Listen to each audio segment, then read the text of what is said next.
The clickbait is in full effect and fans should beware. It's crazy. Even some of the NFL media guys are now talking about the Bears right now due to how much this fan base loves to comment on rumors. Chad Forbes is at it again, and clickbait rumors are spreading around like wildfire.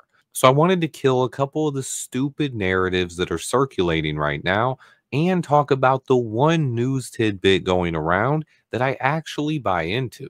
Multiple reports have now surfaced, starting with Jordan Schultz, speculating that teams in the top 10 are willing to trade down for less than it would normally cost. There are multiple big name NFL media guys basically saying that the cost of trading up this year is going to cost around 70 cents on the dollar, basically confirming that it's going to cost less than it would in a normal year to trade up in this draft due to the lack of blue chip talent.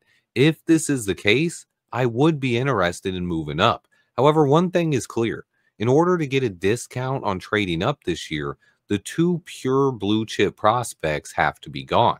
The guys I'm talking about are Travis Hunter and Abdul Carter. We will not be able to get a discount on a trade up if either of those players are still on the board. But once they are gone, moving up for a Mason Graham or even Jalen Walker or Ashton Genty might make sense. I've been pretty clear so far that I would not trade up for Ashton Genty. As much as I like him, the cost to trade up in the top 10 is simply too high in normal years. But if we really could get a discount and say we could move up a few spots without giving up any picks in this year's draft, say we could get it done for a third rounder in 2026, then I would definitely be in favor of it. So that is something to watch, especially with the reports from Ryan Poles and Ian Cunningham that surfaced yesterday.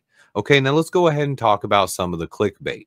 First, there are some insanely made up reports going around about the Bears trading up for Ashton Genty and already having a deal in place. Some random Patriots beat reporter, a guy that loves to clickbait people, posted a story saying, breaking news.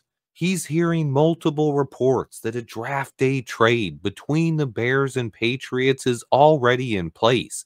He's saying that the Bears would be giving up pick 10, pick 41, and a 2026 third rounder to move up and select Ashton Genty. The first thing I don't really buy about this is Mason Graham would still be on the board. As much as I love Ashton Genty, I'm not sure that we would take him over Mason Graham. But also, guys, I always bring the receipts. And most of these clickbait reporters, it's not hard to decipher and find out they're just clickbaiting people. This is the same guy who had a very similar tweet just a couple of weeks ago. He said, breaking news, the Cowboys and Browns are finalizing a trade for Dak Prescott.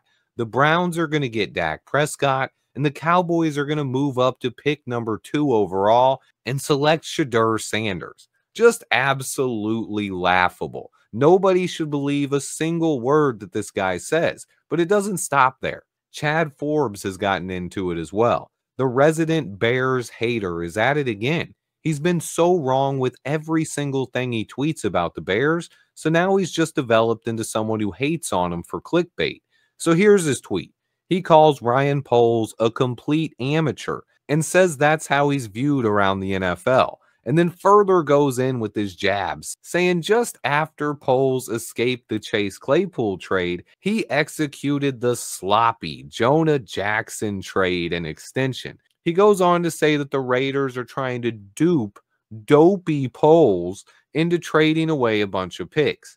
Oh man, it's kind of sad that people like this have a platform. Again, I'm bringing the receipts here. Because with this guy, again, they're extremely easy to find. He hasn't had a correct Bears take in years. Not a single one. But here's the one that takes the cake. He said Ben Johnson to Jacksonville was a done deal. He called it one of the worst kept secrets in the NFL. Looking even more foolish, saying not only is Ben Johnson going to be the coach of Jacksonville Jaguars, but he was also going to bring over one of the Lions executives to be the new GM in Jacksonville as well. Wrong, wrong, and wrong. Not a single thing that Chad Forbes has said about the Bears in the last few years has been correct. This is a guy who couldn't even predict one single head coach in this year's coaching cycle. Legit, my mom could have predicted that Mike Vrabel was going to be the new coach of the Patriots. Chad Forbes himself, who has connections in the NFL, couldn't even get that one right. He went 0 for 6 on this year's head coaches. So no wonder he has a narrative going around about dopey Ryan Poles, because he's the only guy on this planet that can't predict a single thing when it comes to this football team. He also said the Bears would hire Brian Flores. He said that Ryan Poles is too cheap and wouldn't spend money on this coaching staff. How do you look now for that one? He also said the Bears were locks to sign Trey Smith in free agency and predicted we would sign center Evan Brown. There are honestly people out there who have never watched football in their life who could get more predictions right than this guy. A blind squirrel could have predicted at least one of these coaching moves. Aaron Glenn to New York always seemed likely. Ben Johnson to the Bears, I talked about it all along. Some of us saw it coming. Chad Forbes simply did not. So anyone who believes his nonsense about Ryan Poles, I don't know what to tell you. My message to Bears fans is pretty simple. If this guy says something about this football team, you can probably guarantee that it is wrong. I don't know how a guy with an NFL platform is going around acting like a 12-year-old middle school kid calling our general manager dopey Poles. Come on, guys, be better than that. But I digress. I also wanted to discuss the last rumor, the Lions trading Jameson Williams to the Bears. Look, 99% of the time, teams do not trade players to division rivals.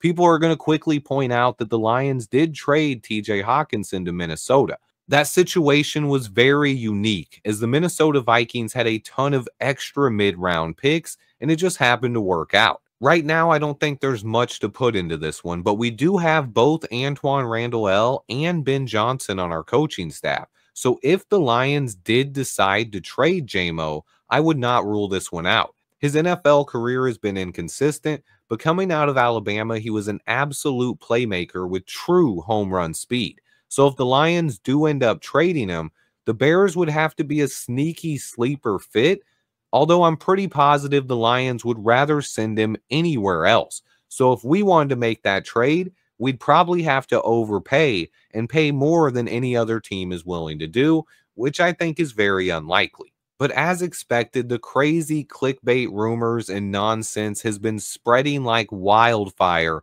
especially across social media.